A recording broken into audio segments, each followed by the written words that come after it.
Welcome to the District 205 Finance and Operations Committee meeting, April 12th, 2020. We are going to be holding this meeting remotely to comply with the governor's orders.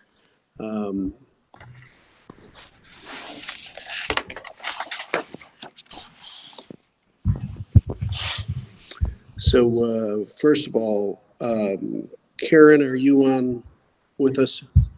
Karen Stufen?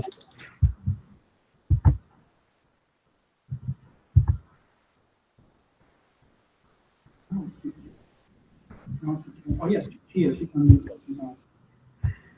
How do we? Well, she needs to speak. Yeah, I'm on, Jim. Can you hear me? Okay.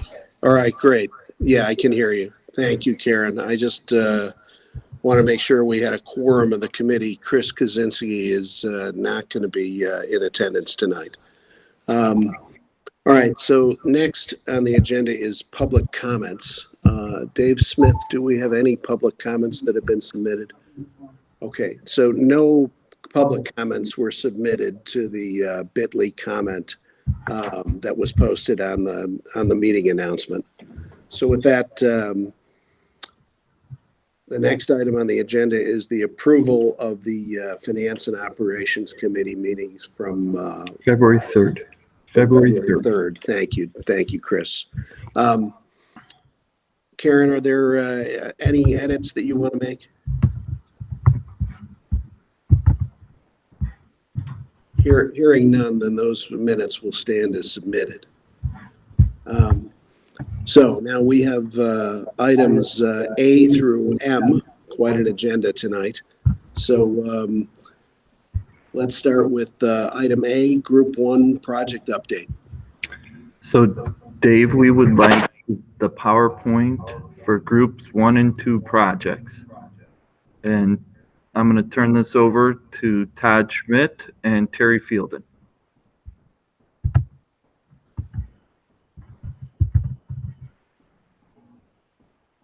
You want me to go, Todd, or you want to start?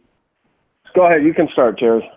Okay, thanks. All right, so this is my third virtual call of the day. Yay! So I'm going to give you a brief overview on the status of Group 1 projects and where we are currently with the status of construction. We have started at both Bryan and Edison and a couple of other places, so I'll give you some highlights on that. Next slide, please.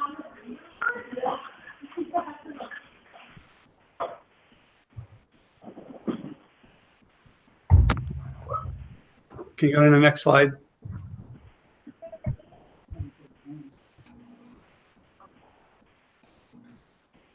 Oh, go back to the boat rocking a little bit. Okay. So next time we need to use actual PowerPoint, maybe. Anyway, so for weathering the storm, obviously we're in the midst of COVID-19. So we've had to make some adjustments within the construction industry right now.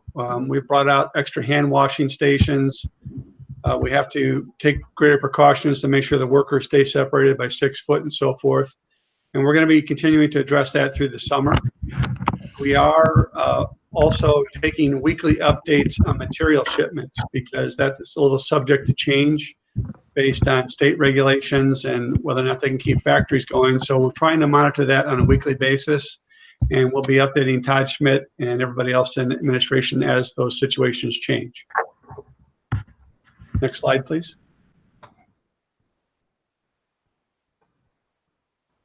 So just a reminder of the Group 1 and Group 2 projects. I'm going to speak about Group 1. Leanne's going to speak about Group 2 because that's more in design right now.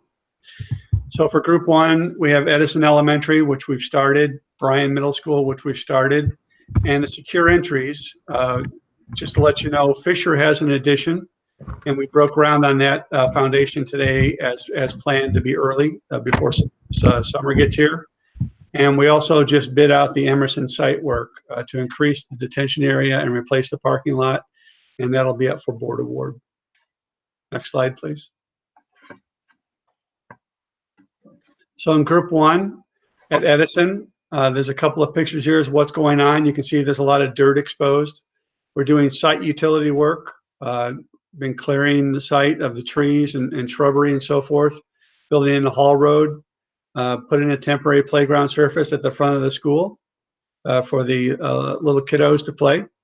And we have the electrician inside working in the renovation area while we're on hiatus from school. So we're taking a little bit of advantage of the schools being closed by the governor, and wisely so, to do some electrical work on the inside that we would not ordinarily be doing. So that's one of the things we're trying to help stave off manpower load in the summer at Edison. Next slide, please. So at Bryan Middle School, you can see that the first picture there up to your right, you can see that the canopy is now gone. And we had always planned to do that over spring break, and with the schools being closed, we got a little early start on that as well too. That was really one of the most disruptive portions of the demolition phase, so we're happy to get that out of the way without anybody in the building. And we're also doing some site utility work there as well, because that's the first thing you have to do to get rid of the water. And again, the electrician is working inside the building because he's a trade we can get in there and keep things going. Go ahead, next slide. I think that's, and the rest of the projects we're working on secure entry vestibules, finalizing village permits, mobilizing contractors, making sure materials lined up. And for Emerson, as I mentioned, we just bid that. We had 22 bids received for 4 packages, which was pretty good. We're finalizing the parent low bidders, making sure the scope is correct, and we'll adjust the schedule as the school calendar allows. Meaning that if the governor goes ahead and cancels school for the rest of the year, we'll get going on that work sooner. You have all your, Terry, this is Rob Martinelli. You have all your stormwater permits in place. So I see this identifying working with village on permits. What about stormwater detention permits? All those are good to go? We have those for Edison and Bryan. We're finalizing the other 2. Okay. Any pushback, or everybody working through it? Because MWRD is kind of a problem right now, but this is not MWRD. And not MWRD. This is strictly DuPage, and we just have to deal with the city of Elmhurst. So, okay. But they've been very cooperative. They were very cooperative last year. We don't have any trouble with them. So. Okay. Cool. Any other questions? If there are no other questions, my wife is stranded, and I would like to stay for Leanne's presentation, but I'd also like to be excused, if that's okay with the board. Terry? Yes. Todd also has on this item the Emerson bidding results. Yes. Yeah. Did you want to go over the Emerson bid results before you left? Yeah. Do you have a display for that? Let's see here. So it is attached in, we have it in administrative content, Dave. No.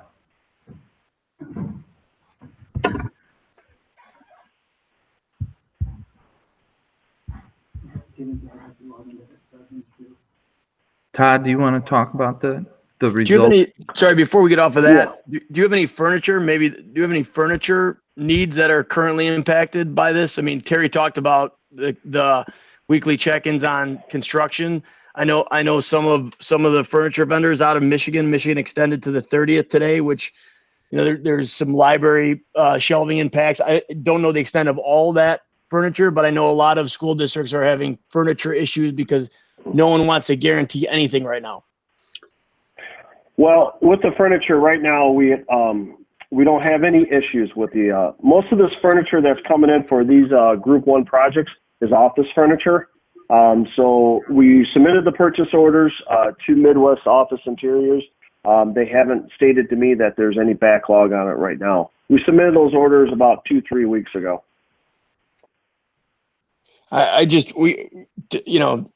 It's a changing by the week discussion right now. So we're taking no one's word for it, Todd. That's the world we're living in is check behind the guy, because If that one piece part comes from Michigan and that's the socket the guy needs or something, now you got a problem, right? That's kind of the world. It is over management of everything, unfortunately. Right. You know, the one thing we did talk about today at our weekly construction meeting is about some of the flooring contractors are going to be shutting down for 2 weeks potentially, along with some of the light fixtures. So that's the only words we've heard so far on my end, unless Terry, you've heard something else. No, I haven't. We have a casework impact on another school out of Michigan case, but it's correct. Yeah. There's nothing serious for us at the moment. So, and so what? I don't think we would be impacted by that for Edison, which would be the prime school. What Armstrong Flooring indicated is they're still shipping product. They are not manufacturing new products. So they're kind of, and that might just be a lull, meaning they don't have the supply. So therefore it's, hey, let's shut this down, but we're still going to ship from in-stock material. So that's probably what Terry's folks are doing now is checking all those piece parts. So that's correct. And our contractors are generally pretty cooperative with us and they like to maintain good relationships. So you have extra labor force on the jobs, cleaning high touch areas. If the school is the school in any of these spaces while you're in them? No. So there's no facilities folks in these buildings, no teachers, nobody in a building where your electricians are working inside of. So there's no potential for cross contamination, meaning if the electrician walks in sick and the librarian stopped in to get something, we're not potentially getting anybody sick. There's no district personnel in our facilities right now, other than when we're handing out the food with food service at Churchville and York. And our maintenance and custodial staff are not in the buildings; they're home right now. What we're doing is just bringing a maintenance staff in 2 to 3 times a week just to do building checks. So there's really nobody in the building. And they're typically walking in their back house areas anyways by themselves. Okay. Exactly. Yep. And we are monitoring who goes in and goes out of the buildings. Yeah, that's the key, right? It's just, it's put it on lockdown. Yes. And obviously if something does come up, I mean, we'll know. We have a plan in place that's been transmitted to the district already. They've seen it. So we'll be able to follow up on that. Okay, cool. Sorry. That's all right. I was able to locate the bid results, Chris, while we were. Oh, great. So, I had the bid results. How do you want me to go over them? You want me to just go over the low bidders or? Just hit the low bidders. Okay. So for the excavation site utility, which is bid package 1, Lenny Hoffman Excavating was the low bidder. They're about $2,000 low on roughly $780,000 worth of work.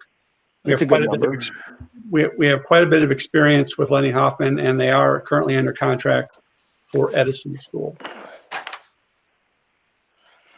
The second bid package was concrete, and it was also another competitive bid. The low bid was Ed Fogarty Concrete, followed by Vixen. It was about 20 grand or so, separated the 2 bids, so it's very competitive. And we do have experience with Fogarty, so we don't expect anything unusual there. Bid package 3 was asphalt paving. Another competitive bid cycle, $4,000 separating the low bid from the second bid, and Glander Paving, very reputable firm. And the last package was electrical. So Austin Electric is a company we do regular work with. We'll be reviewing that number and making sure that they have everything included. And Todd, the board will be voting on the Emerson site work bids, April board meeting, correct? Yeah. Yes, we'll have that moving forward to from my understanding, the April 28th board meeting. Yeah, we have a recommendation letter out, so. Yeah. With this, just to let the committee know that this Emerson project, this is in the referendum. This is part of the project for Emerson floods right now. So when the water comes in the building, we have to put sandbags in there. The building has flooded with, 6 to 8 inches of water on that first floor several times. So this is going to divert the water away from the property in conjunction with the church next to it. to do some work on their property to divert the water from their surface area away from our surface area and into the detention pond. And also I need to point out here that based off of this, we're paying for some sins of the past with above ground water detention. We had to increase the water detention area based on previous additions that were put on this building. So that is incorporated into the scope of work. Jim, this is Karen. Can I speak? Jim? Oh, Chris, you can hear? Okay. Yes, So- Karen, go ahead. It took me a Okay, second. thanks. Todd, thanks for including that. That was my question about the flooding at Emerson that has been taking place over several projects now. You said that you're coordinating with the church next door. How is that going? And are we working side by side with them? I know some of the churches are having financial difficulties. Do we know that it's still going to happen from what we need from our neighbor? Yes, with our neighbor out there, it's really no cost for them. What we're doing is we're cutting out a portion of their parking lot area, installing a curb and underground sewers and drainage to go under our property. And also when we put up some new light poles, instead of putting a single head on our property, we're putting a double head to get some light onto their parking lots, which, you know, we use it all the time too. And then we're going to have to look at a dumpster enclosure to redo it over there for some of the areas that we got to put some of the underground water piping in there along with some of the curbs. So there's no cost to them. I've had 2 meetings with them plus a couple email conversations with the final plans. My plan was to reach out to them again and formalize everything with them. So we're just kind of doing that through email, but they were all happy. The meetings I've had with them, they were fine with it. It's going to be some enhancements to their property, but it's really going to help us divert that water away from the building. Great, thank you. So if there are no other questions on letter A, Group 1 projects update, we're going to move on to Group 2 projects update. Okay. If you need me, Chris, you can text me. Thank you, Terry. Thank you. I appreciate Hey, it. Leanne. I'm ready. Leanne. All right, let me start off, and then you can go into the 2 elementary schools because I'll hit. Part of the Group 2 projects are obviously Lincoln and Field, the new schools. We're looking at the Emerson interior renovations. Now, this is a little bit different from what we had before, but we went with Emerson because we felt that we wanted to take a building based off of the cash flow that we have and just complete a whole building. So we would do the outside site work at Emerson this year, and then next year we would do all the interior renovations. So Emerson will be done. Plus that'll help us for when we do the renovations at the other elementary schools that will have a building that's we can have summer school at. So that's why we kind of moved Emerson up there. It was just for the need of the districts for the future years here for construction plus the cash flow. And also with the York Mechanical, we had to move this up here because we have 16 boilers up there at York. This was initially in like Group 5, but of the 16 boilers right now, 4 of them are down, and those are all installed at the same time. So we felt it prudent to make sure that our high school has enough capacity for the heating seasons. And we're also on that mechanical work. We're going to take care of the pool. The pool ventilation system is rusting out and not functioning properly, so we're going to take care of that. And then with the track in there, this summer we're doing the field turf, replacing the field turf at the high school. We wanted to do that first, and then next year we get the track done, so that stadium project is all completed, so then we can move on to some other work. And then the other 2 projects, Leanne will go through Lincoln and Field with you. But Todd, so the Emerson work and York work that you just described, that's the summer of 21, correct? That is correct.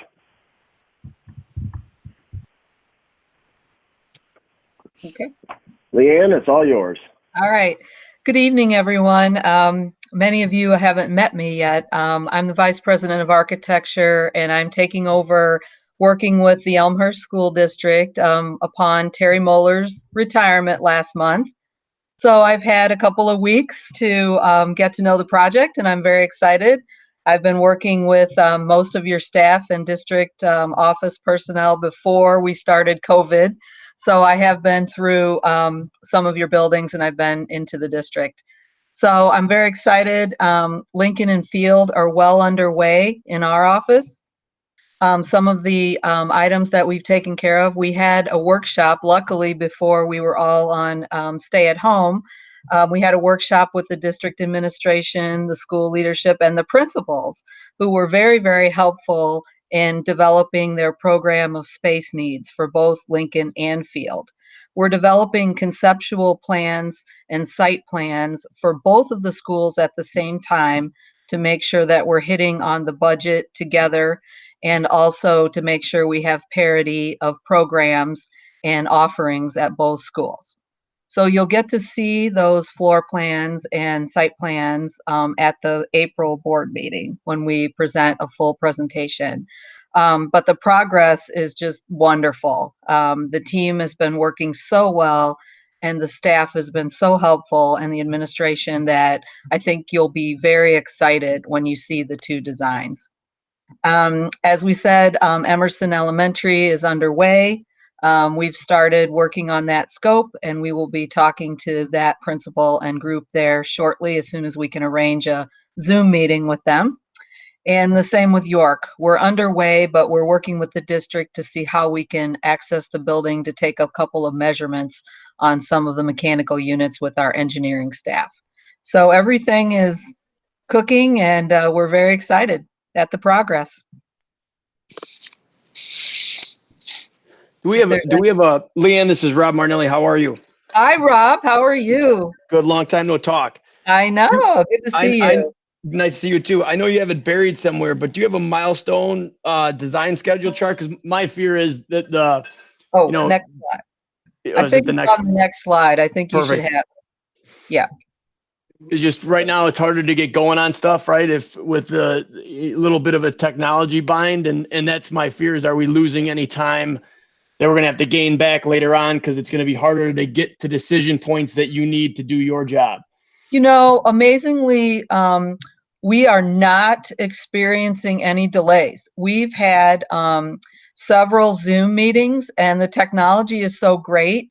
We've been able to show options and circle things live, and the plans are very far along. So Okay. in concept. So I think right. Yeah. Okay. Yeah. So we're right on schedule. You can see up on the slide where April is.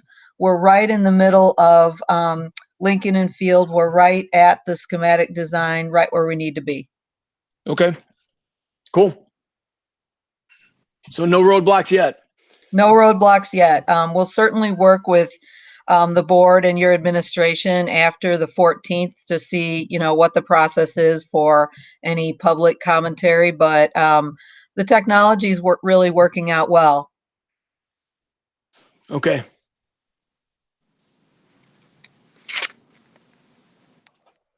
And I believe that's all we had.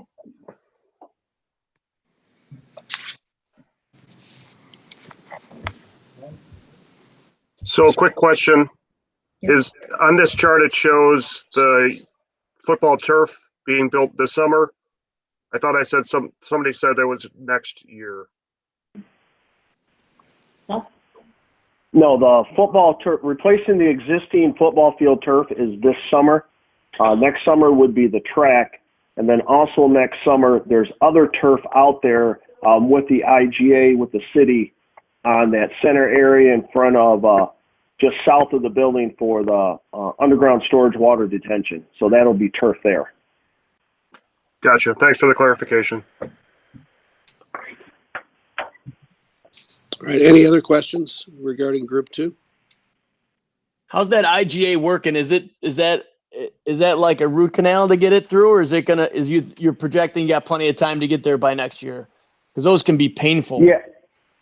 This one was actually pretty good. Kara and the rest of the board really ushered this through. It's already approved. They've started the soil borings and surveying out there and working on the engineering. Initially, the city wanted to do that this summer, but they realized that there's too much engineering work out there. So it's going to happen next summer, but it's actually going pretty good right now. Cool. Awesome.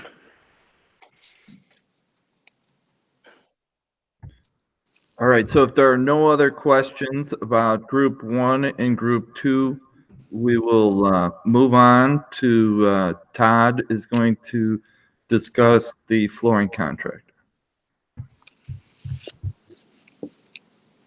Some of you may be aware that there was a decision to come down through a flooring contractor, Vortex Flooring, where they did some of the individuals that were within the company were found guilty of bid rigging. So as a recommendation, part of this is Vortex Flooring is no longer. They sold out in November to Consolidated Flooring. The district has no contracts with Vortex currently. We do have contracts with Consolidated Flooring. The individuals that were part of the Vortex are no longer working for Consolidated Flooring. But there was just, you'll see the opinion paper in there through our attorney of, just we wanted to keep the board informed of what's going on since this was a company that was found guilty, or employees of the company were found guilty of bid rigging, and the district did have contracts with them in previous years. We currently have no more with them. What we do have for this summer is we do have contracts with Consolidated Flooring for the gym at Churchville, the floor replacement, and the Group 1 projects. Based on, what we need to look at, the recommendation from the administration is to keep the existing contracts that we have in place and move forward this summer and then reevaluate it. And part of the reason I say that is this little sting that, if you want to call it that, for these flooring contractors, there's other contractors that are going to be involved in that. And plus, right now, we're behind the gun to send this out to bid. And what I'm worried about is if we send it out to bid, go to another flooring contractor, and then all of a sudden that flooring contractor is involved in this little bid rigging scheme, then we're really going to be, have no contractor for the flooring out there. You'll see the opinion paper out there from our attorney. It's kind of a gray area in there. As long as those individuals are employed with with Consolidated Flooring anymore, we can still maintain our contracts with Consolidated Flooring. So that's kind of what we're recommending. We're just presenting this out there to the board. If they have any different opinions on that, that's kind of where we are with the flooring contractors. Jim, I have some questions. All right, go ahead, Karen. Okay, so Todd, you're talking about if they're employed, but it sounds as though they contract with Consolidated, and it sounds like that's an issue. So one, I'd like that clarified. Thanks for sharing the information about, we don't know about other companies, but the third piece and the second concern I have is I really don't want to be paying for legal fees to get a flooring company, if you know what I'm saying. Yes, I understand that. Vortex Flooring is no longer in existence. They sold out everything as of November of last year, so that company is no longer out there. And we do not have any contracts with Vortex. We have contracts with Consolidated Flooring. And it wouldn't be necessary legal fees as we move forward. I wish Terry was on there, but with the Group 1 projects, the next lowest bidder was about $100,000 to $150,000 more than what we have right now. So we have to weigh that out if we have to have any additional attorney fees. I think the attorney fees we would have is just to make sure that, okay, our contracts moving forward, we're in good shape. Make sure Consolidated Flooring adhere to some of the recommendations by our outside legal counsel, which I believe they have, but we would have to verify that, and then we can move forward with that. But hey, Todd, ICI is holding the contracts, correct? The district's not holding. Who's actually holding one contract? Meaning who? Go ahead. Sorry, Todd. Oh no, sorry. That's the problem with this. For the Group 1 projects, ICI is holding the contract. For the Churchville flooring project, the district is holding that contract. It was about $100,000 to replace that gym floor. Okay. So you're only at risk in theory if something went south later on. You're only at risk for $100,000 floor. ICI would have to go litigate, right? Because they're physically contracting with that firm. It's not a district issue, in my opinion. It'd be a ICI and consolidated issue. So that is step one to me, is who's holding what. So your risk, I think, there from my perspective is low. I also think if it's the same, I didn't look at the letter, but it's the same letter I've seen from attorneys on other jobs. It is, if your attorney had a steadfast arm to hold them at bay and say you shouldn't be awarding this, they would tell you that. It's left gray because I don't believe that you can win it. So and you're not the only district awarding to Consolidated. I mean, you can FOIA it. Maine Township just awarded 3 projects, monster projects to them. New Trier last month. These are just jobs I'm on, so I can tell you from a area-wide issue, people, your peers are issuing subcontract or prime trade agreements to Consolidated. And to be honest, thus far on getting us stuff and getting us what we need as a subcontract and partner, they've been very good with it. And if the district was involved, you would have known about it 2 years, because this litigation or sting operation or hunt and find started about 2.5 years ago. So if the district would know about it, or Todd's predecessor would know about it. So I doubt, to take any fears away of what the district has been doing, you would already known. So if there was some bid rigging that happened on one of your jobs. Yeah. And you're absolutely correct there. I mean, there's a lot of districts. Vortex did so much work for school districts out there. So I've talked to some of my other peers and been on some other insight. A lot of districts have just renewed the contracts with Consolidated, or moving forward with it too. Yeah.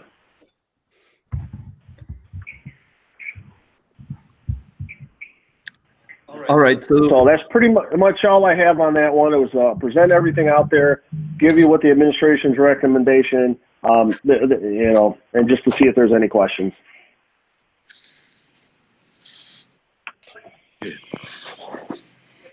All right. Thank you, Todd. Should we move on to the furniture update? Yeah. So Todd, we'd like you to go over the 5th grade, fifth grade design of the classroom first. Okay, what you have out here, the district presented, or the administration presented to the district a few months ago.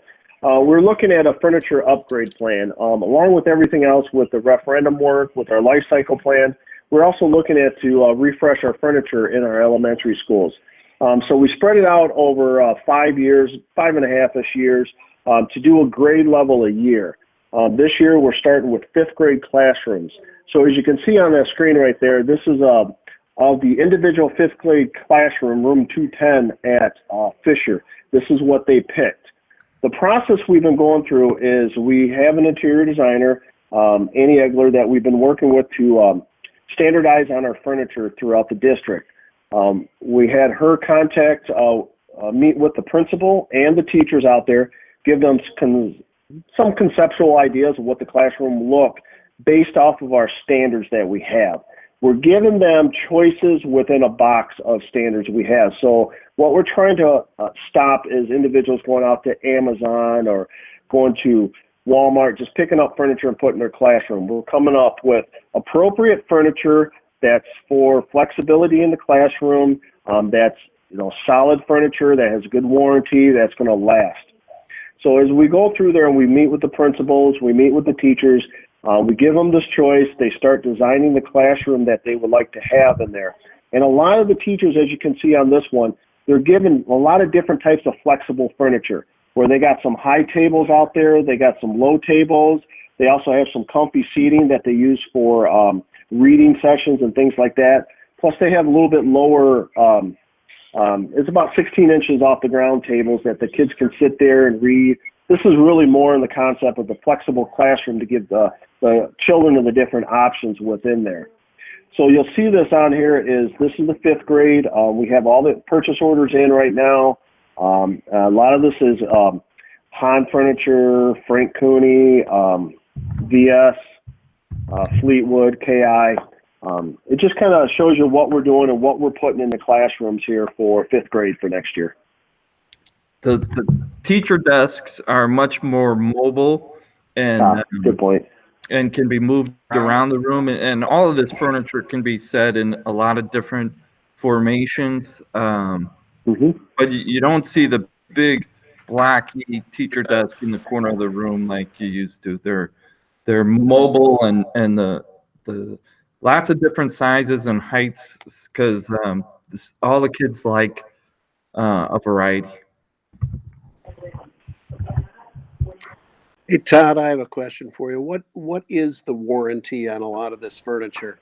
This is significant different design than the industrial grade stuff that's currently in our elementary schools.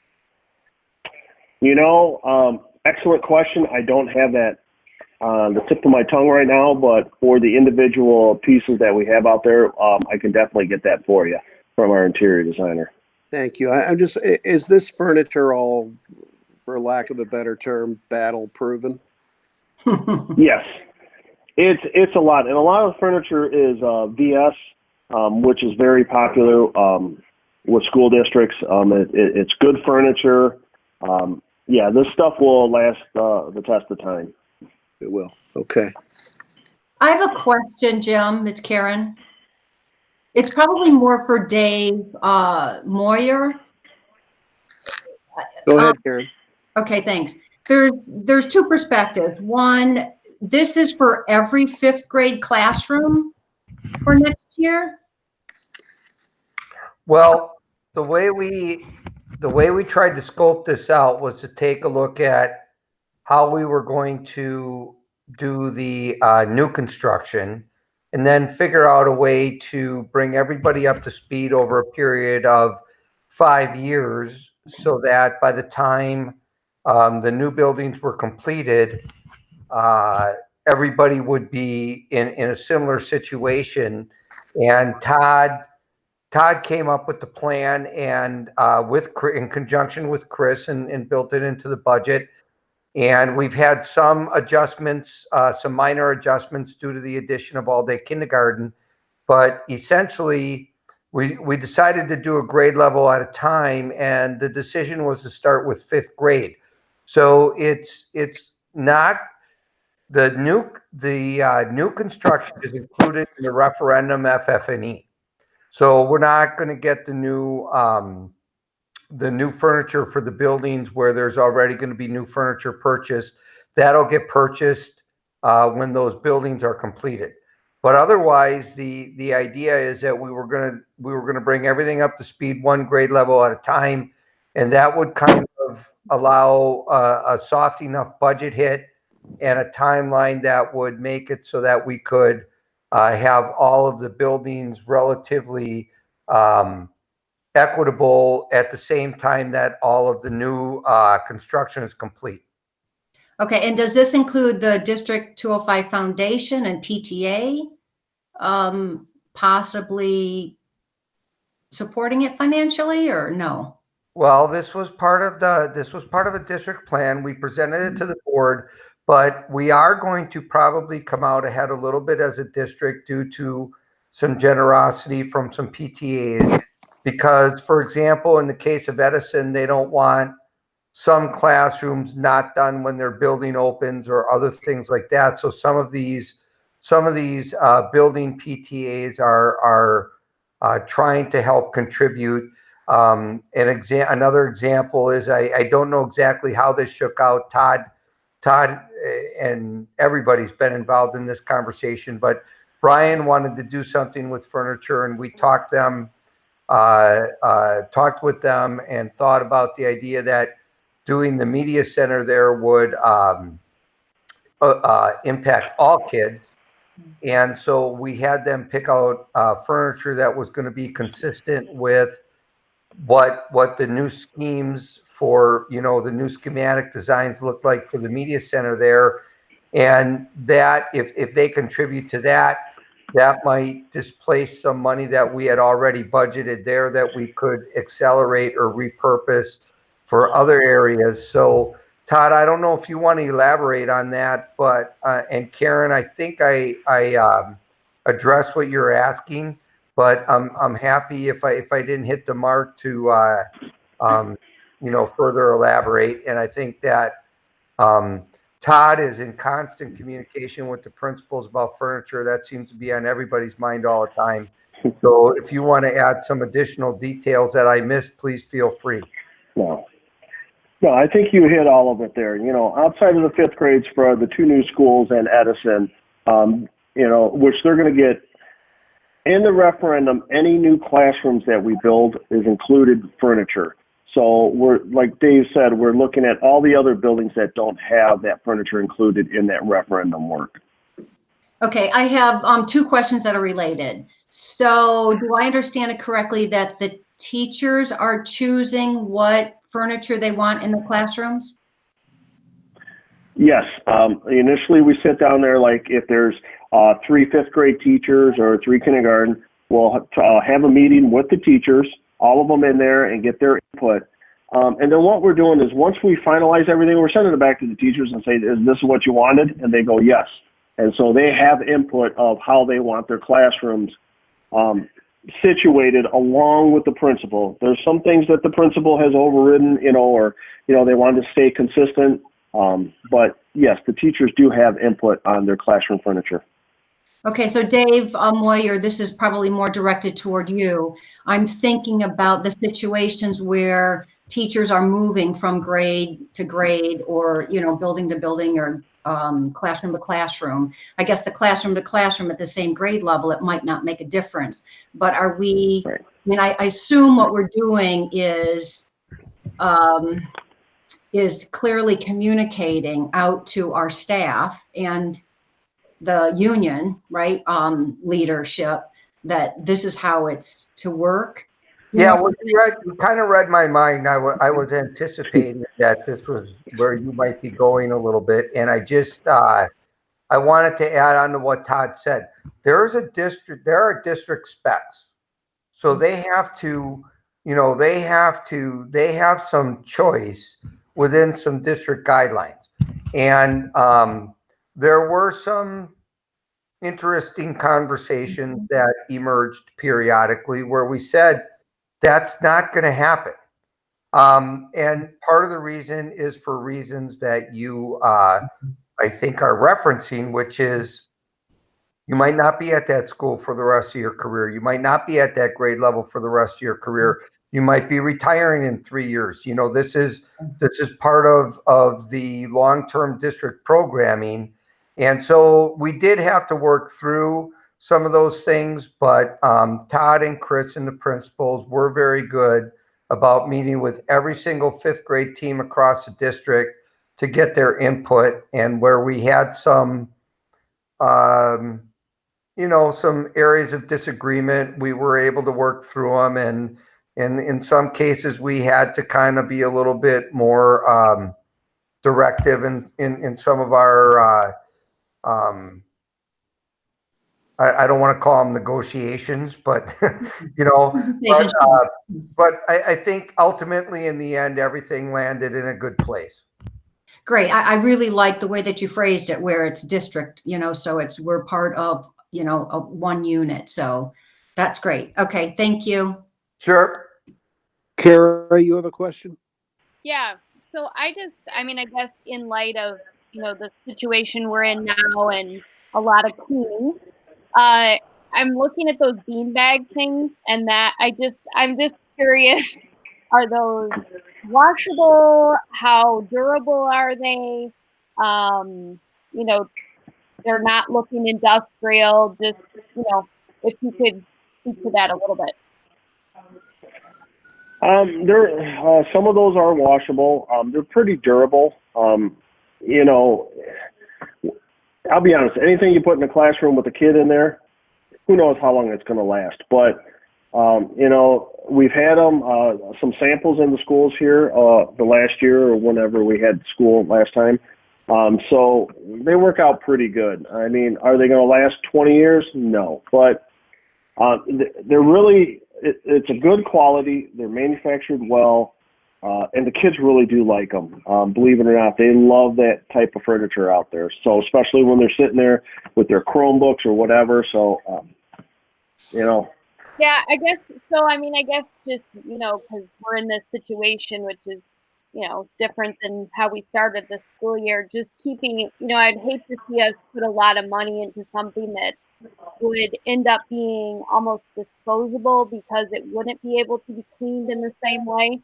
So, it's not necessarily, I don't know, just, I guess I'm just raising that as something to watch out for, especially as we make these investments. You want them to last for as long as possible. And they might not be totally industrial, but hopefully as close to industrial grade as possible. Yeah. Yeah. But, that's the process we have. With having our consultant on here, this is stuff that she's used in other districts. And, she kind of vets all this stuff. So this is stuff that we put in here. She's already vetted it through. So it doesn't make it to our list of standards until she's vetted it through. She's had some history with it. She's done the research on it. So I really feel comfortable that this will be a product that will be suitable for us. Okay, awesome. Thank you. That's all from me. Todd, I have a question, a follow on from Kara's question. Do other districts have a budget to replace some of this less durable furniture as time goes on? Each district is different. A lot of districts will put it on the referendum when they go through all this stuff. I can just give you the history that in my last district, the furniture was not part of our $250 million referendum. It was money that we were putting $1.3 million a year for furniture replacement. So a lot of districts don't have it, or there's a need for it, but a lot of times they'll put it in the referendum. And each district's a little bit different on how they approach that based on the funding that they do have. Yeah, I mean, it seems like some of this is analogous to driver's ed cars. You just have to budget every year to rotate them through as some become unusable. You're absolutely correct. And that's a lot of districts don't put the money in there for budgeting for furniture. As you can see, the furniture in our district is probably 20 or 30 years old. That's one of those things that districts just forget about, but that's pretty much been the hot topic here over the last, 5 to 7 years with the flexible classroom, and the furniture that we have right now just really doesn't fit into that model. Yeah, in fact, I would be surprised if it were only 30 years old. I think my initials are still on some of the bottoms of some of those desks. Oh, we might have to bill you back to replace that then. Oh, all right. Thank you, Todd. Are there any other questions on this topic? Well, we want to move on to show you the kindergarten. Oh, I'm sorry. Go ahead. No, this is kind of in the same thing. As we have new kindergarten classrooms that we're opening up for next year, along with the two kindergarten classrooms that we're building out at Jefferson, where we're converting one classroom into two. Same thing, we're bringing in the new furniture. And this is the same process that we had with the fifth grade furniture to bring more flexible into the classroom, different areas out there. And this is all based off of the standards that we have. Just to let you know, I'll just give you an example of Jackson out there. So we lay it out, we take the CAD drawings, measure out the room, meet with the principals, meet with the teachers, come up with some different concepts, and this is kind of what we have out there, which is a really great classroom. If you look at the current classroom out at Jackson for this room 120, this is a huge improvement. And you can see a lot of this, if you see the storage cabinets, everything's on casters. What we're trying to do is it's the flexible classroom. You can move things around. Instead of having a lot of built-ins, we're just moving things around so they can push everything off to the corner. They can rearrange their classroom whenever they want and things like that. Now, are kindergarten classrooms the same deal as the fifth grade classrooms? Teachers have some say in what furniture is going to be in their classroom? Yes, same process. Any new furniture we're putting in classrooms, it's going to be the same process where we'll meet with the principal, we'll meet with the teachers, give them, here's what our standards are, here's some conceptual designs, and have them go through the process of them selecting the furniture for their classrooms. So if you had, say, 3 fifth grade rooms or 3 kindergarten rooms in the same building, those 3 fifth grade classrooms could actually all have different furniture in them? Yes, they could have different furniture, but they'll have the furniture based off the standards. There's going to be some similarities between the classrooms. Like some might want more high top stools instead of the lower desks, but it's all going to be based off the standards we have. So there's going to be a lot of similarities between the classroom, but they may not be identical, but they'll be pretty close. Got it. Okay. And each classroom is different too on the physical layout of the classroom.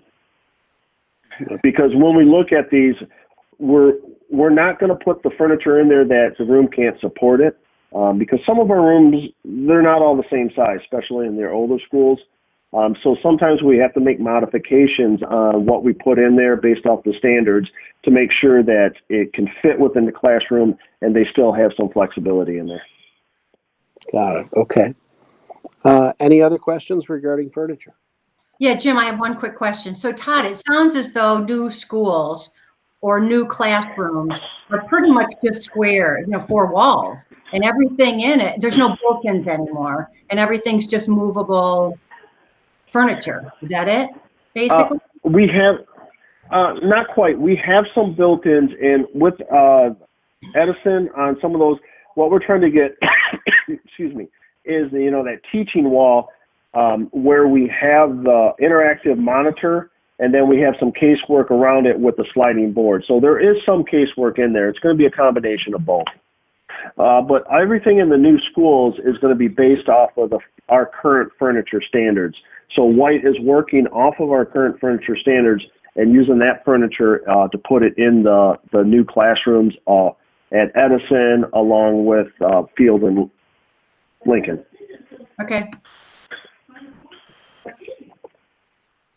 All right.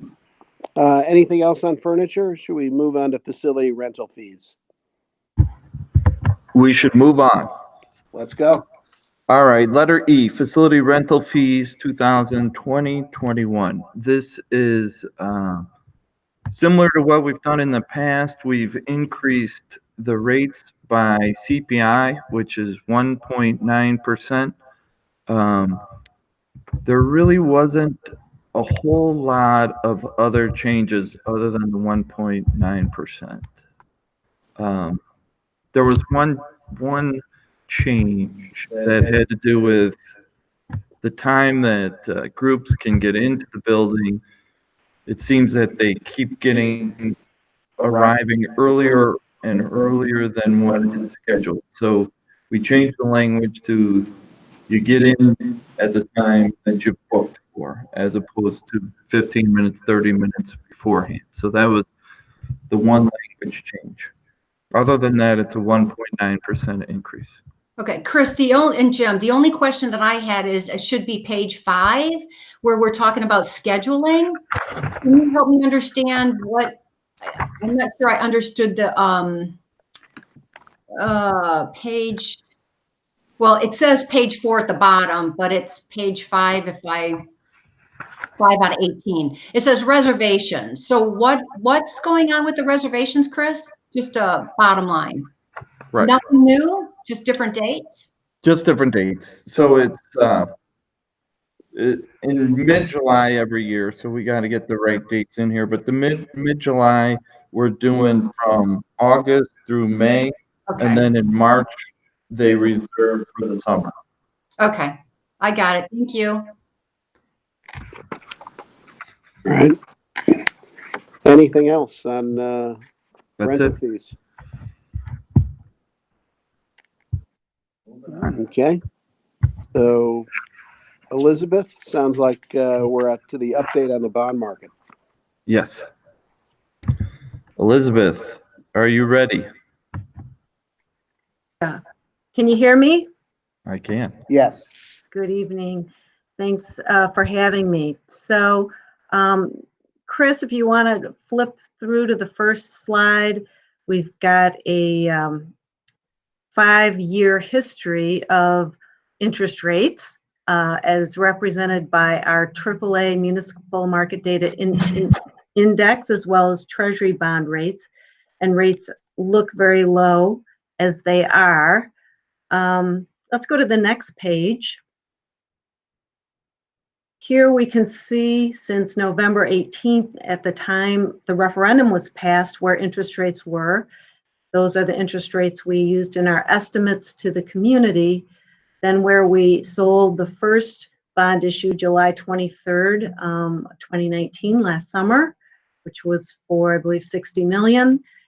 And then where we are currently today, as of April 6th, I guess that was last night, yesterday. So a lot of volatility. Let's go to the next page. And this shows the extreme volatility that we've experienced with the onset of the coronavirus and its impact on the United States. So we hit historic low interest rates on March 9th, 2020, if you look 3 columns from the left side of the page. And we had been trending down, which brought around our conversation with the board about whether we should be considering accelerating the issuance of 40 million of the bonds. We talked about the ability of the district to spend it within the IRS rules, and that seems to have all worked out. But with the onset of this pandemic, the bond market proceeded to implode. If you look at March 23rd, you can see rates went up 200 basis points, or 2%. The following week, rates came down 1.5%. Last week, rates went up 75 basis points, or 0.75%. And so far this week, rates have come down 25 basis points. We have been on a roller coaster. The reason for a lot of this is the fear about credit and municipal bond credits that are sales tax based, income tax based, state credits, the terrible strain this crisis is putting on cities. City of New York looking at a $10 to $15 billion shortfall. State of Illinois and the city of Chicago, who under normal circumstances are under stress. Now there is extreme stress. Standard & Poor's started reviewing and they didn't downgrade the state of Illinois, but they put them on negative outlook, which I think actually was a good result until they understand the state's financial plan given the coronavirus. And what's happened because of that is that we've seen Illinois credits trade up to 3.4% higher than the 10-year index for AAA bonds, which is the highest that bonds have ever traded for the state of Illinois. So, you know, whereas the district's credit is very strong, we are located in the state of Illinois and we can't get around that. So, whereas the good news is that we're starting to feel some stability in the market, the bad news is that we're in the state of Illinois and therefore the spreads to the MMD have widened. So right now, as of April 6th, at the 10-year, we see it's at 148, which is not too far off from where we were from the sale of the 2019 bonds. But, you know, we're not near that incredible low point that we were at the first week of March and the last week of February.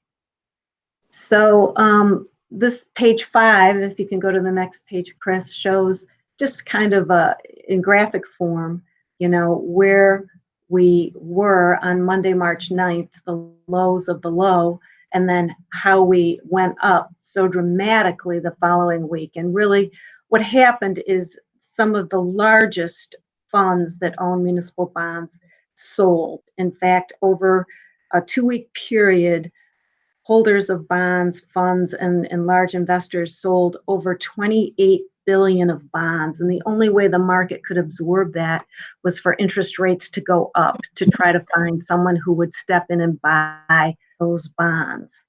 Then you see from that high on March 23rd, is represented by the orange line. You see the blue arrows showing rates coming down the next week. It seemed to correct with the news that the Fed was going to introduce this huge CARES Act stimulus package, which will include the purchase of municipal bonds and support for state and local governments.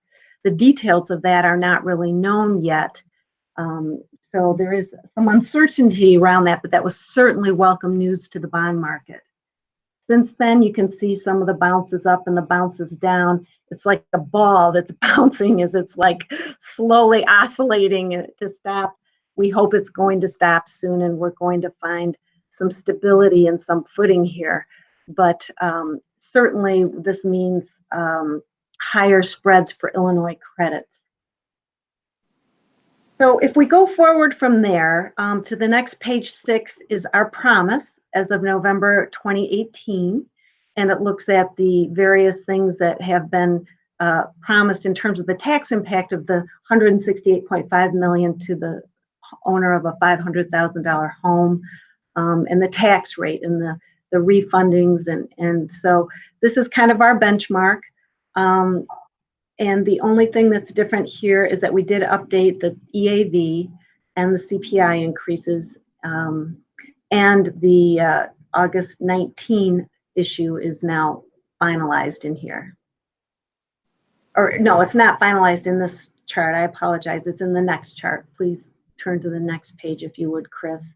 So here we've got the issue that we did finalize in August of 2019, the 60 million. And then we've got the original plan to come back in April of 2021 with 55 million. And the reason we put that bond issue out there was number one, so we could, again, pay off some of the old existing bonds. And then we would coordinate with the call date, the current call date on some bonds that we need to refund to keep the promise. So that's why we had always kind of targeted that time frame. And then the last issue in January of 2023. And in this spreadsheet, we see kind of where we are now. What we've got for the April 2021 issue is current market spreads as of April 6. We've got on the Series 23, a 1.5% interest rate cushion there because, again, that's out there a few years. So this is kind of the baseline. And then from there, we looked at the next page 8, Chris, the alternative option of accelerating 40 million of this now in May would be the realistic time. So interestingly, when this whole bond market imploded, Chris and I said, let's put off our rating presentation and wait because there's no way we can get into the market. And just so you know, there's been no Illinois issues at all. Until this week, there was one for the East Moline School District, and the spreads on that were quite high, but the rates are, as you can see from the MMD, starting to come down and settle down again. So that's a good sign, but just so you know, the primary market has been completely inaccessible for the most part, especially for Illinois credits. So then when rates started to come down, we got our appointment with Jessica Akey at Standard & Poor's back on the calendar, and we had that rating call last Wednesday. So we should be finding that rating out tomorrow. So we're in the ready position to go. But page 8 looks at what the impact of issuing the 40 million in May of 2020 at current rates, coming back then in April of 21, issuing the remaining 15 million with a refunding, and then of course our January 2023. So because the time period is longer, this option is more expensive overall. Remember, rate times time times amount. So the question is, how much do rates have to go up, if we go to the next page, to make us better off issuing this 40 million now or waiting until April of 2021? And the answer is now 55 basis points, 0.55%. April, it was 0.6%. So every month that goes by, the break-even increase gets about 5 basis points lower. Also, each month that passes saves about $296,000 of interest, right? Because we're shortening the time period that the bonds will be outstanding. So, you know, what we have to think about is how likely is it for rates to go up? I mean, my goodness, after being through the roller coaster we've just been on, as we know, anything can happen with interest rates. So if we can get in the market at something that I would think would be equal to or better than where we were in August of 2019, we should seriously consider it. We are now, once we get the rating and get the offering statement updated, we will be able to do that. But, you know, the impact of the coronavirus is very unknown in the long term. Typically, when we have a recession, interest rates are low. That to me says we should be seeing low interest rates. On the other hand, if we have real credit problems in Illinois, interest rates for issuers in Illinois, despite your strong AA+ rating, will be higher. So those are kind of the factors that are playing off here, and we wanted to kind of give you these numbers to get a feel for the economics. I think the good thing is each month that passes, the break even gets lower and we have less interest cost. If we go to the next page, we see the 55 all at once issue in April 21 is represented by the green line in terms of the year taxes are paid and the tax rate, and the 40 million issued now. So you see these lines are pretty much on top of each other. If rates stay as low as they are today, by April of 21, the green line, we will be lower, marginally lower. If they go up more than 55 basis points, we'll be marginally higher than that red line. The next page is just the final chart that you've seen in the past, the promise, where the purple bar represents the outstanding debt that the district's paying right now through 2025. The green bar on top, which represents the additional amount for the homeowner, and that through 2025. And then the big green bar is the average payment from 26 to 42 for that owner of the $500,000 home. So you see the promise, where we were, where we are now, assuming we wait till April 2021 and issue the 55 million, that's the middle set of bars. And then if we issue the 40 million in May of 2020, where we would be short-term and long-term. So lots of information, lots to think about. I mean, our recommendation is not to go into the market now. Next week, the week after, we need to find more stability. We need to get an operational market in Illinois up and running again. But, you know, as we go forward, if we get stability, I think this could be a real option. The good news is we're in the ready position. So I will be happy to answer questions. Anything for Elizabeth?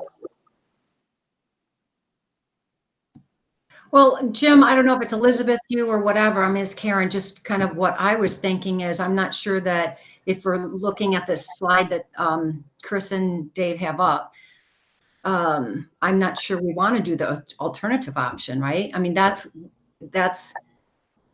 based on projected what the rates would be.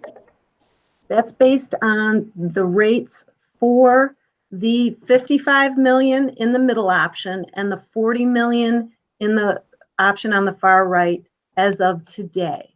Yeah. Okay. Okay. Right.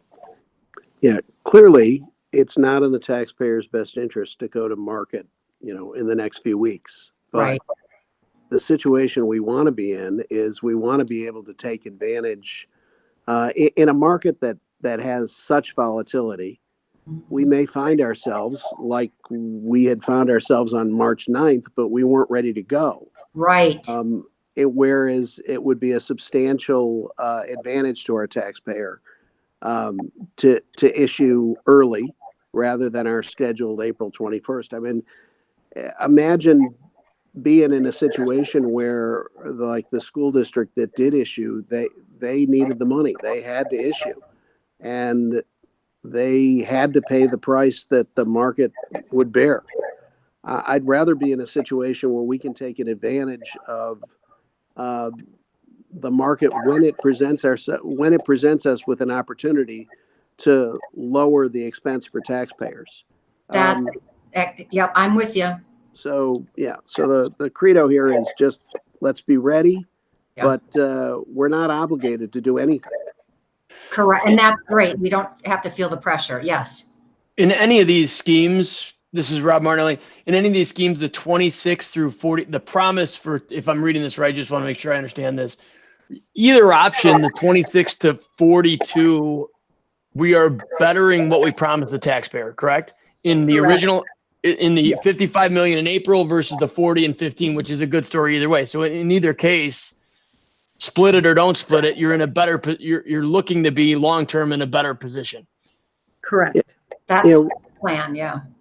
Yeah, Rob, we promised in the referendum, we told the taxpayer that if you owned the hypothetical $500,000 house in Elmhurst and you voted yes, your taxes over the long run would go up $150 million or $150 a year.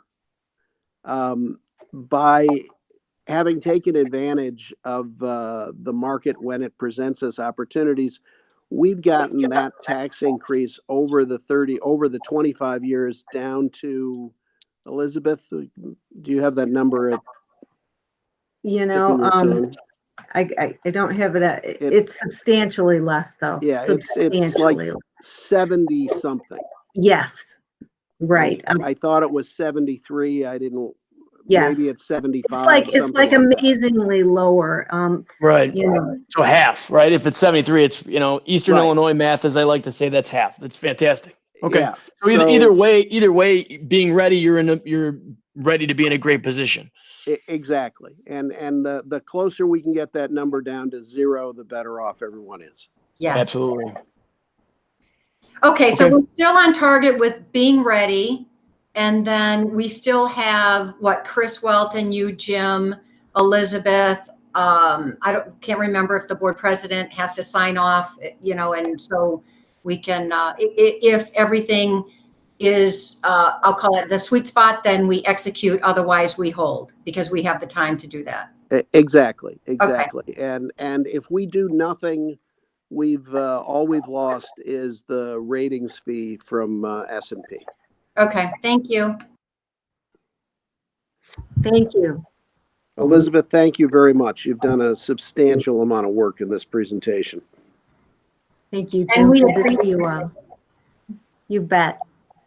Yeah, we sure appreciate your efforts. Thank you. You're so welcome. Thanks all. Take care. All right. Thank you. You too. All right. On to student fees. Yes, we're through item F, on to G, which is Chris, do you mind if I cut out? I don't think you need me for. no, we're good, Rob. Thank you so good much. to go. Yeah. Thank you. Take Thanks, care, everybody. Rob. Be safe and make sure if your houses aren't clean by the end of this, you kind of have a problem. Enjoy. Rob. Take care. All right. So ECA fees are the first item here.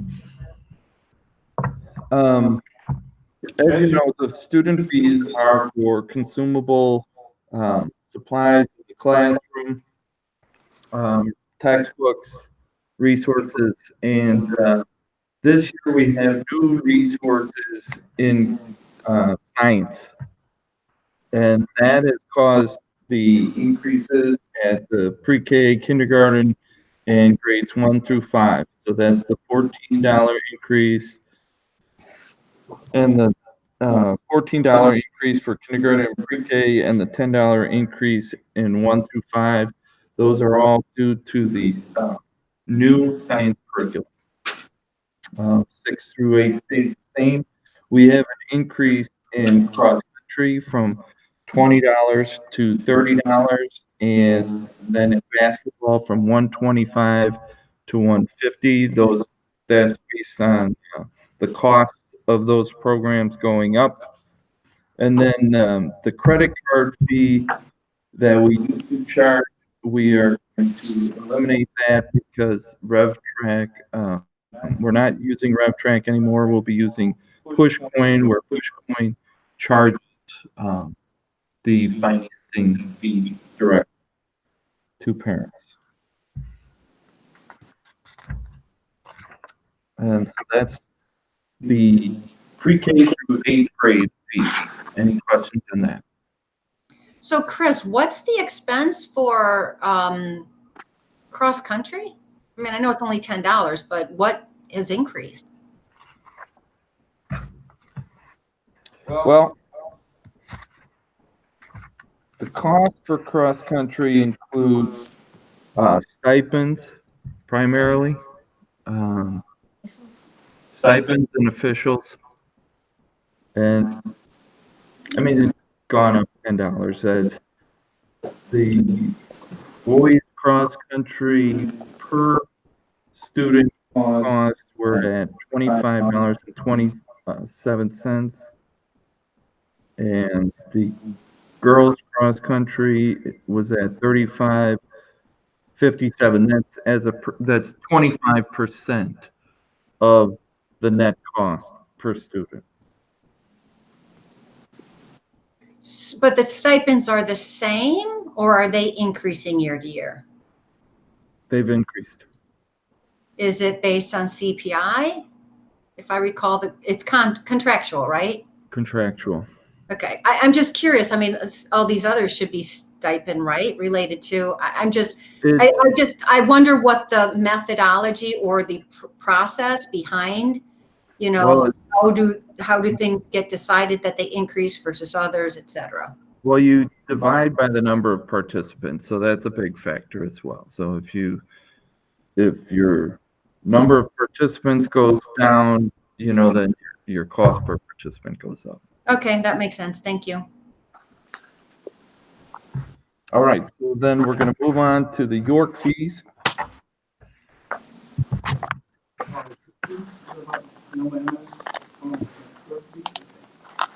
Going to move on to York fees. Is this the one you wanted to show? No. So we have a project Lead the Way is a new course fee.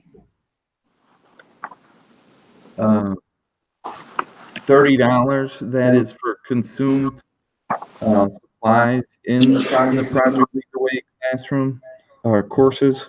So that's a $30 fee. That's a new fee because it's a new project Lead the Way courses at York.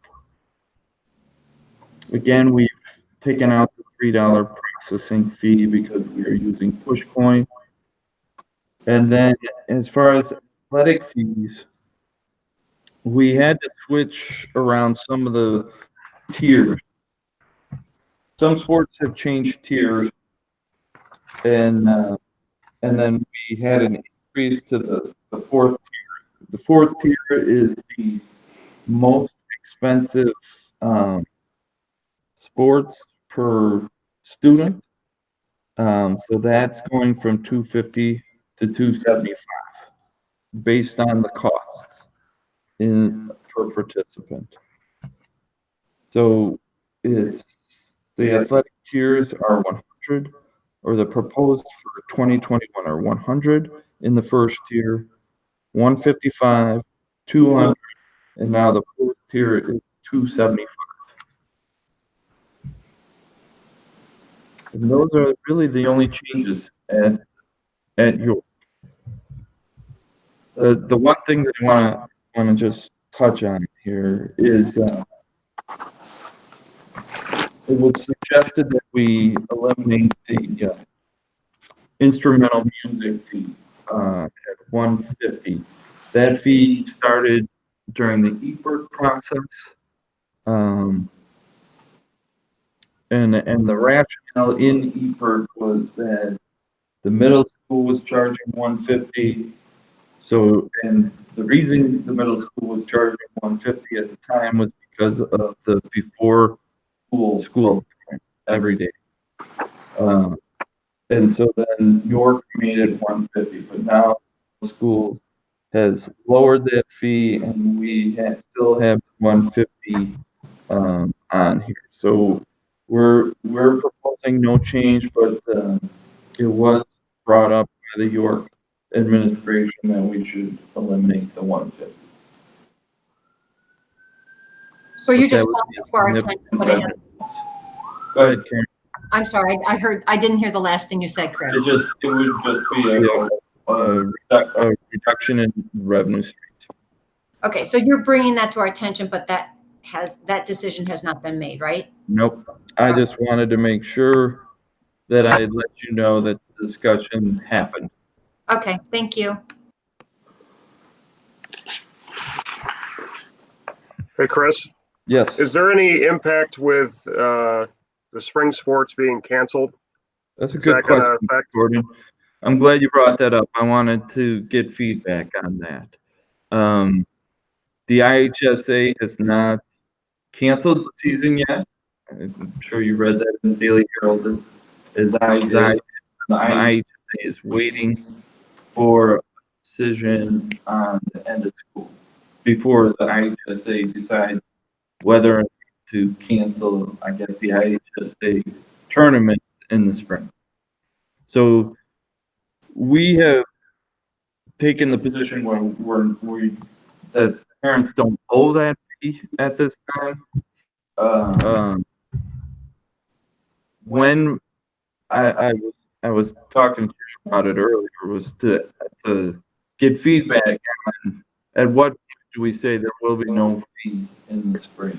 I mean, obviously there's going to be no playing season, but I was saying to Jim, like, what if there is a very short season, a week or two of games, and then an IHSA tournament? Would we charge the fee or just waive the fee because it's just such an abbreviated participation for those students? Did you have a thought on it, Dave? I have a biased opinion, seeing as I got an email today asking for money. Yeah, and you know that I'm so glad you brought that up, Gordon. And I know that Chris and I exchanged emails today about it. That push coin automatic notification. I'm sorry, this is Courtney Troutman. That push coin notification went out to all spring athletes. Some families did not receive the follow-up email from Drew McGuire saying disregard. And I know that Bev and the district are going to work, and Erin are going to work in making sure there's a clear communication that those kind of push coin notifications asking for athletic fees for the spring, you do not need to adhere to that. I mean, they're being waived as of now. Is that accurate, Chris? No, not waived. We haven't made a decision yet to waive. Well, you're telling people not to pay them right now. Right. They're not, they don't do it at this time. So I think the likelihood of us in all reality and coming back to school in May is pretty slim. But the IHSA is holding out some contingency plans for the potential of some type of a tournament structure, and the conference is considering some type of a way to provide some opportunity if that were to be possible. And so we didn't feel like we should completely suspend the possibility of any kind of a season until the governor makes a statement about the rest of the school year. And so I think that the decision that needs to be made, if there is some type of a season, there is going to be some type of busing, there is going to be some type of officials consideration, and the coaches are being paid their stipends, and they are doing their best to work with the kids remotely regarding workouts, video analysis, whatever the case may be. So I think the question before people is, do you charge a prorated fee if there's some semblance of a season? Or do you just call it off and say there's no fee?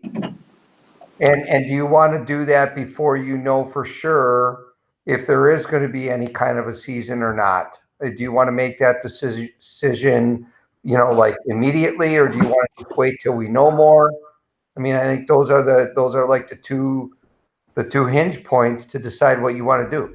Yeah, personally, I think it makes most sense to wait until we have more information whether there's going to be an abbreviated season or not. And that's how I understood Chris Walton to be talking. So,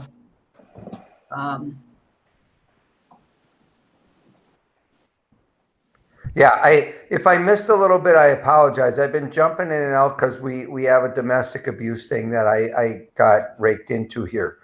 So I didn't mean to. No problem. I didn't mean to convolute the conversation. If I did that, I apologize. No problem at all. I heard Chris asking me if I had a thought on this, and I thought I was a little late getting back into the conversation. So. Oh, no, it was good, Dave. And I guess I just wanted to validate. Chris, that's how I understood your position at this point. And I wanted to make sure I understood it. Yeah, why don't we table that topic until we know what the IHSA is going to do about the spring season. But if they do cancel it, we will take all those fees. They'll be waived. No one will have to pay for the spring sport if there is no season. Okay. Now, can I also go back to this instrumental music fee? I think that the high school has a good point. That was implemented as part of EPERT, which was a decade ago, when the school district couldn't pay their bills for the year. We're in a substantially different position today.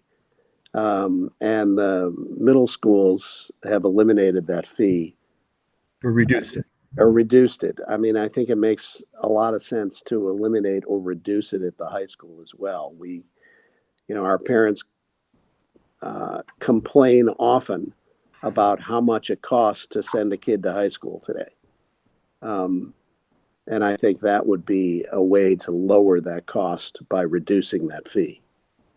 Well, I mean, I think that we should approach it just like we do all the others, right? I mean, what's appropriate and what's not. So what's the cost? And you know what I'm saying? I don't think that we can pick and choose. We have to be consistent across everything. But that we did that at one point. And so I guess my question would be is where does this fit in? I assumed that it fit into the methodology, but if not, yeah, let's talk about it. And Chris, correct me if I'm wrong here, but we started to charge that at the middle school because band, orchestra, choir was taught before school started.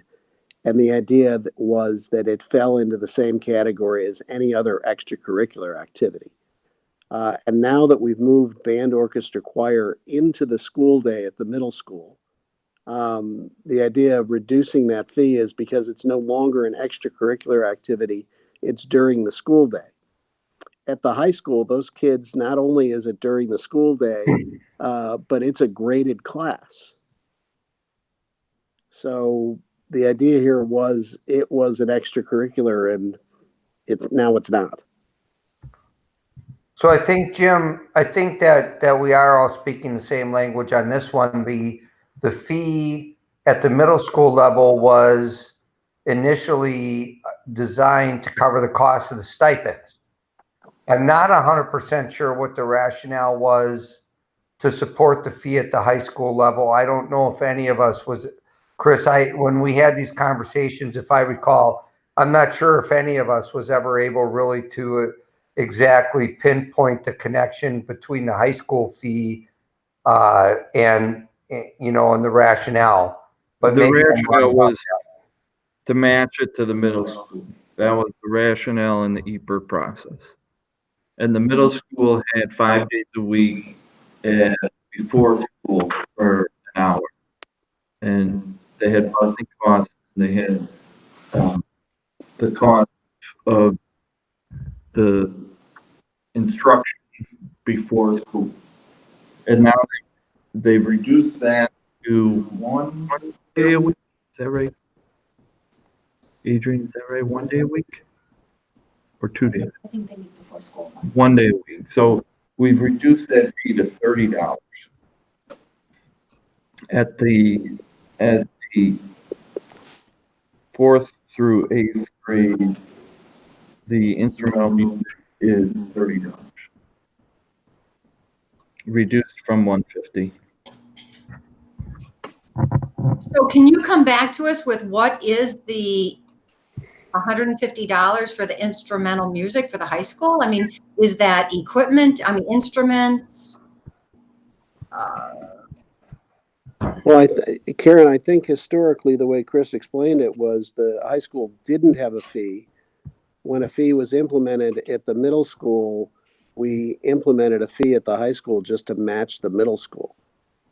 During EPER, they implemented the $150 fee. Chris, did we get any kind of clarification if that was attached to sheet music, uniform repair, Right. or any kind of connection to a cost subsidy? Well, as you know, the students at the high school pay for their instruments, other than the super large instruments like piano that they have at York, or the big, I mean the largest instruments. I don't think the students pay for them. We have large instruments at York that are used by students, but the students have their own instruments. So the costs are for the large instruments, salaries. There's obviously performances that we pay stipends and that sort of thing, but it's not a regular, like a lot of the other fees are consumable goods. This is definitely not for consumable goods, and it was implemented to match what the middle school and the idea behind it. I wasn't here at the time, but I think the concept was you either had to reduce costs or increase fees. But the idea was to reduce the burden on the district by a certain percentage. And in this case, the music department decided they did not want to make any cuts. No cuts. Let's just charge a fee. And so that's where this 150 came from. I think that's a fair summary. I mean, EPERT was an attempt to increase revenues to fix the budget. Can I ask or say something? This is Kara. I just, assuming you're going to go back and look at this, I would think that there would at least be a course fee with this, just like, we have an art fee, some of these other things I look at. I could be wrong, but it seems like just because there are a lot of extra costs associated with the music classes. I don't know. I guess I'd be curious if there was a course fee that helped offset some of that. Might not be 150, but yeah, I think it's worth going back and just rethinking what that fee should really be. Okay, I'll go back. I will talk to the York administration about the instrumental music fee. And Chris, this is Beth. If you can hear me. I can hear you. Are the students at York in these programs, are they meeting before school or after school or times other than just that during the day classroom time? They just meet during class time. And sometimes they have sectionals during their lunch hour, during half of their lunch hour. Okay, so there's not anything outside of the school day like there used to be in the middle school. Correct, except for performances. Okay, thank you. Well, if there are sectionals, I don't know how that is accounted for in the staffing, if that is counted as a period of work. They are sometimes after school. Yeah, they are. They are because it's a athletic. There tends to be a a problem. A conflict? Yeah. How do I say that? There's a conflict. It's hard to be an athlete and a musician in that situation. So it is. There are sectionals, and they are required. And usually, your grade goes down if you don't attend, and the students struggle to. There's kind of a push-pull between coaches and, it's a graded thing after school. That must be for band. I know it's for band, yeah. And it was for orchestra. So that's instrumental music, right? Right. Okay, so we'll talk to the York administration. We'll mention the fact that there are sectionals at lunch and there are after-school practices. So after-school practices, and see if we can. I mean, maybe we come up with a fee that's $30 or something different than $150. Yeah, I think it's worth going to have, just making sure that there's always rationale behind what we're charging for all these fees. That sounds good. So moving on to lunch, breakfast, milk. This shouldn't take very long because it is no change. We're going with the same lunch fees, same breakfast fees, same milk fees for next year. Unless there are any questions about that. All right, moving on. Forecast 5 projections.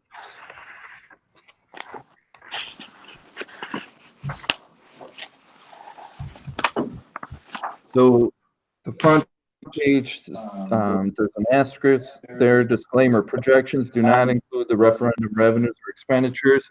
These projections are strictly for operating funds.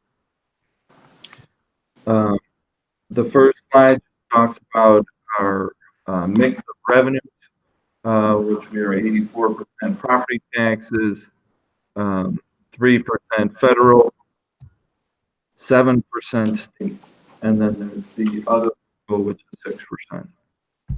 On the next slide, it's just showing the assumptions used for CPI.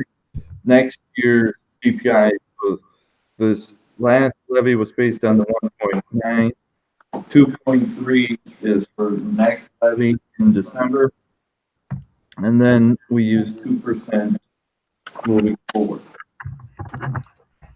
Hey, Chris, can I interrupt you for a second? Sir. Hey, Jim, I think if you turn your mic off, it might be easier to hear Chris. We're getting some feedback. Kind of hard to hear, Okay. at least I am. Yeah, will do. I just wasn't very quick on the button, so I left it on. So let me turn it off. All right, so CPI projected at 2%. Next slide is the new construction. Looks like you were good. Keep going one more. You're good. So if you look at the new EAV growth, looks like my slide had a little problem, but it shows 73 million in 2018. That was when TIF 1 came back on the tax rolls.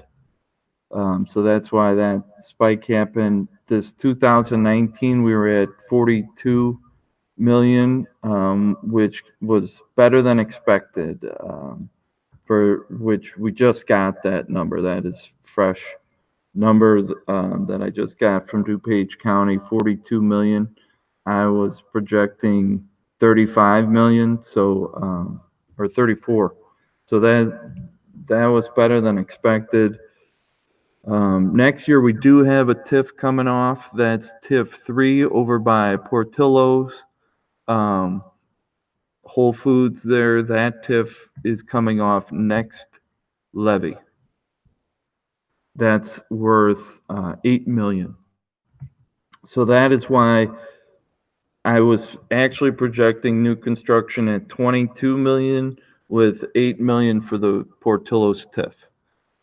And then 25, 25, 30, 30. I mean, it's really a hard thing to estimate with the current economy. And then the next slide is existing EAV. I've talked about this before. This existing EAV really doesn't impact our revenues. It just impacts the tax rate. So we can move on from that. The next slide is just our mix of expenses. We talk about the fact that we are, so this says 66% salaries, 12% benefits, so 78% of our expenditures is staffing. I talk about that a lot.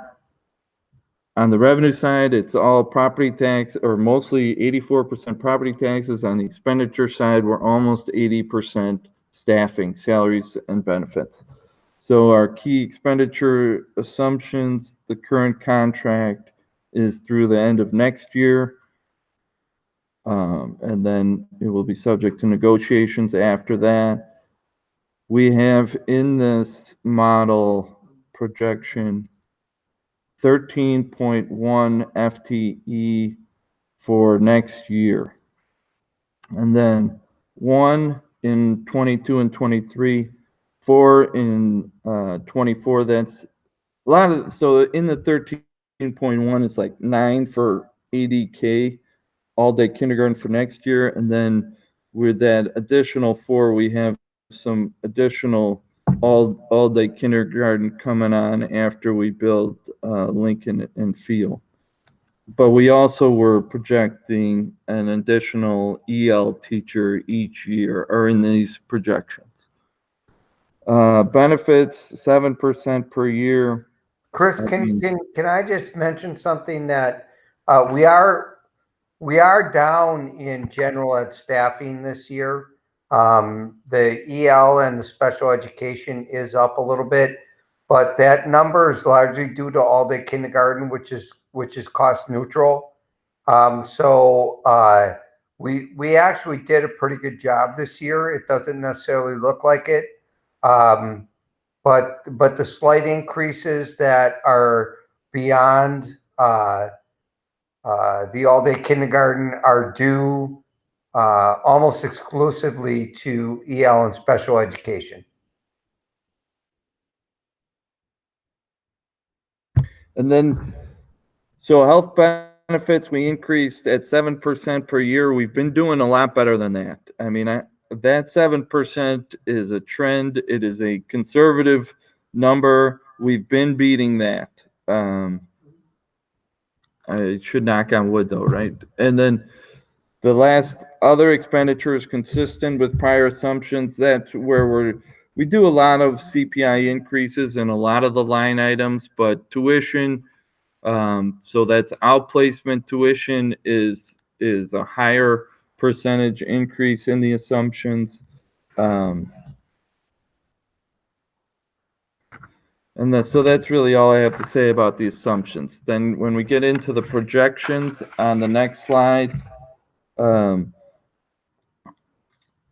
really get out there far when you get out there 4 or 5 years. You're really looking at the next 2 to 3 years when you look at the projections. And in the next 2 to 3 years, we're looking at budgets. The next 3 years or so, we have a few positive years, and then in FY23, we're looking at a slight deficit of 246, which that's practically a break even in 2023. And then as the increases outpace the revenue, the expenditure increases outpace the revenue increases out there in year 4 and 5, we show some deficits. And that is illustrated on the last slide there, which just shows the chart in the operating funds going down slightly over the 5 years. Now, in meeting with this morning, I was on a call with my colleagues and IASBO talking about just all of the financial implications going on at the state. This is not a worst case scenario type of thing. This is kind of a best guess now, but there are going to be a lot of ramifications of the coronavirus, and state income taxes, sales taxes are gonna be impacted. They're talking about, we don't know, but in the future, if evidence-based funding can be funded at the same rate or less, certainly now that income taxes have been delayed, that's going to hurt the cash flow of the state. So currently, we're delinquent on 2 categorical payments. I would guess that they're going to fall further behind on categorical payments. Currently they're going to fund the evidence-based funding for this year for sure throughout the fiscal year, but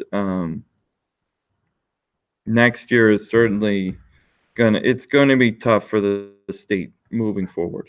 And I haven't done any scenarios where we're reducing state funding, that sort of thing. This is just where we're at right now.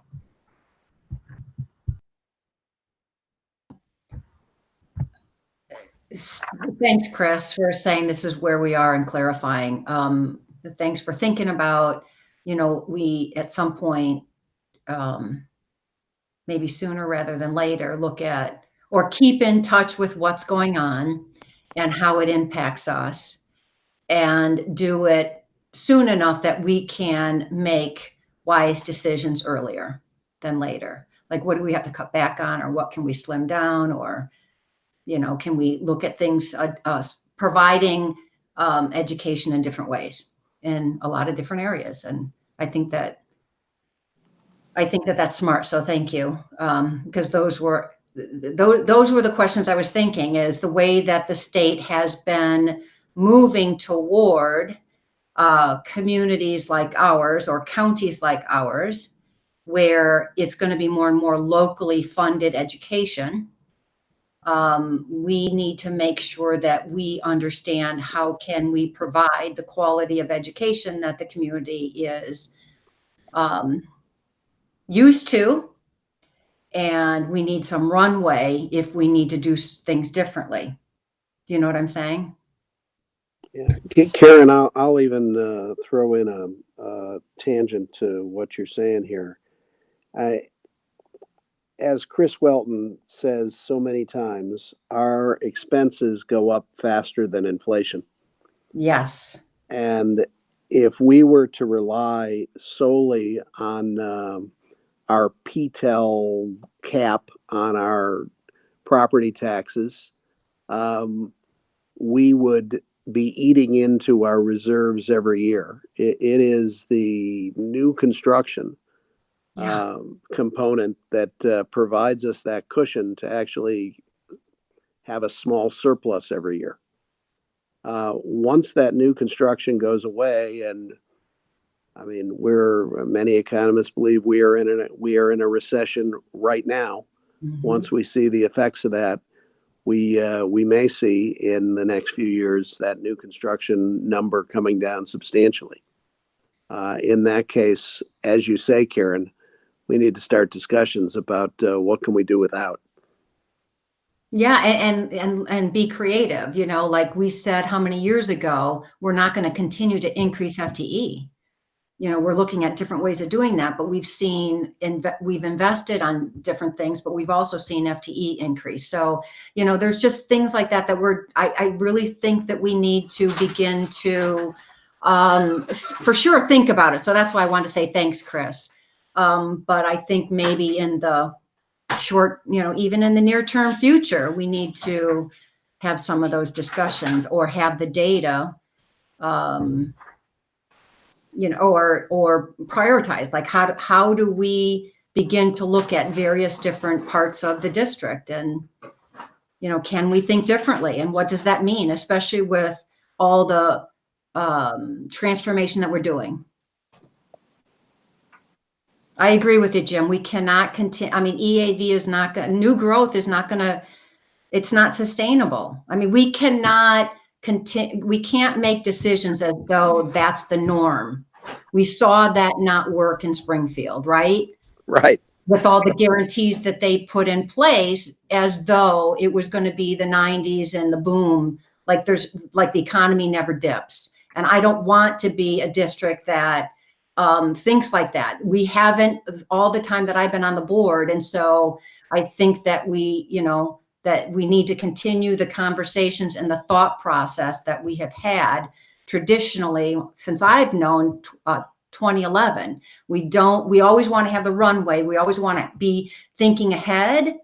And so that we don't have to get into the situation that we were in pre-2011 and the whole EPERT process. I mean, we're doing great things, but why can't we now start thinking about how can we do things? I'm going to call it more with less. I mean, 30 years ago in my corporate days, we had to do that, and we actually transformed the business. So it's not always a negative. It's just a different attitude and perspective as to how you have conversations. Yeah, I think you're exactly right. Any other thoughts on financials? I just wanted to chime in, you know, Jim and Karen couldn't agree more. And just, you know, as we see our community, you know, there's a lot of changes, you know, happening to our families and people having to make adjustments. And I think we have a responsibility as well as the board to just scrutinize everything that, you know, we're doing, the decisions we're doing to really best serve the community, to provide the best education we can and use our resources really wisely. Not that we haven't, but, you know, just looking at every piece of the budget to see, is there any way we can, you know, do it better by either spending less or making a change, whatever that looks like. So I just think that, yeah, I just wanted to let you know I couldn't agree more. And I feel that responsibility as we look around and see our landscape changing pretty quickly. Yeah. And yeah, we have no idea what the effects of this coronavirus and the you know, we you know, have some idea of the number of new unemployment claims. Yeah. Which is unprecedented. So I think as it unfolds, we're going to, as Karen says, do more with less. Yeah. I mean, you know, Chris, one last thing. Yes. You know, you keep saying that our expenses are outpacing our revenue. I mean, we just can't, we have to now start to do something about that instead of it's happening.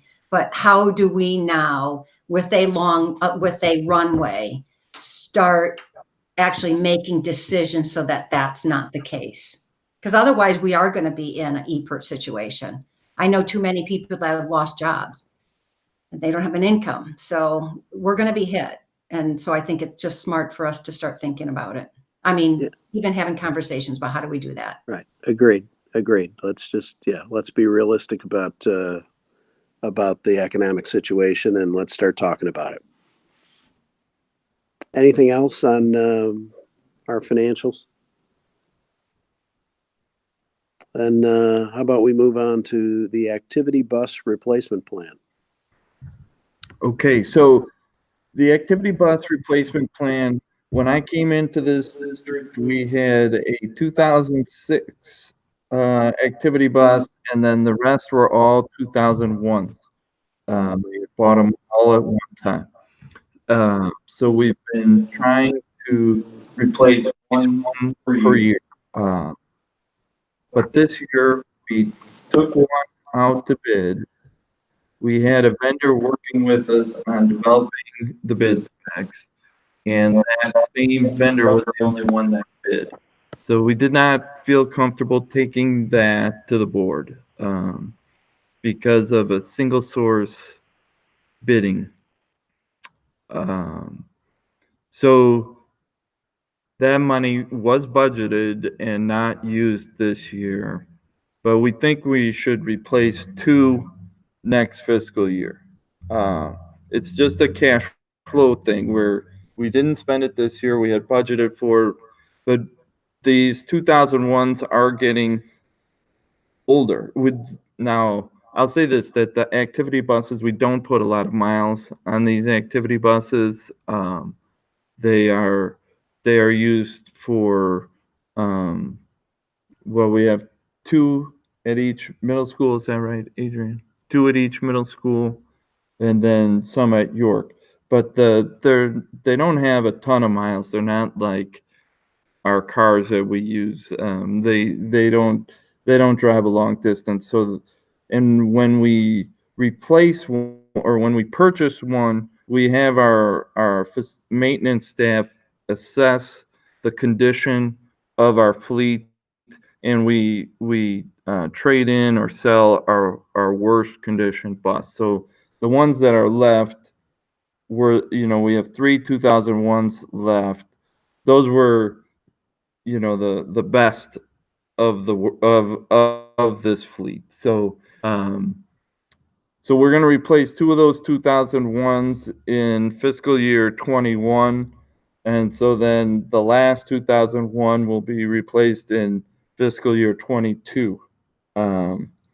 So it'll be 21 years old when we replace the last 2001 activity bus. But I mean, we've been trying to ladder out these things so that we can kind of get on a cycle of purchasing one per year. But next year we're going to purchase 2. So that's really all we wanted to talk about as far as the bus replace. And I guess Adrian's going to work with several vendors to try and develop specs where we can get more than one bid. So it's a competitive process. So that's item K. The last item is just the March financials. I really didn't have nothing jumped out at me as something that I really needed to point out there, where we are looking to be trending slightly better than budget, assuming the June taxes come in similar to the way they've come in the past, which is probably, I do think that our collection rate on property taxes will probably take a hit, but I do think we'll come in near budget based on what I'm seeing right now. Nothing is jumping out at me as something that we're going to be far away from budget. Any questions on the financials? Okay. Then I think we move to adjourn. Yeah, I am amazed that we have gotten through. Well, we have anybody with any updates? Well, let me just say this. I am trying to work on amendment to the contract with First Student. A lot of school districts are working with their bus contractors to continue to pay them, but we're willing to pay for the drivers. We want to keep our drivers. It's very important that we have the high quality bus service that we've always had in this difficult time. But there are some costs that are tied to the fleet that and profit. So we're trying to come up with an agreement with the bus company where we're still paying them. Other districts, it sounds like it's a lot of it's coming in 75, 80% or so of the current contract is what a lot of these transportation contract amendments are looking like. I think that makes a lot of sense. I mean, to maintain the drivers, I mean, clearly they have a cost of capital of owning those buses and paying for the buses, but they are also not incurring a lot of operating costs that we shouldn't have to pay for. So I think that makes sense. Is there a way that we can get together with other school districts? I am in touch with a lot of my colleagues.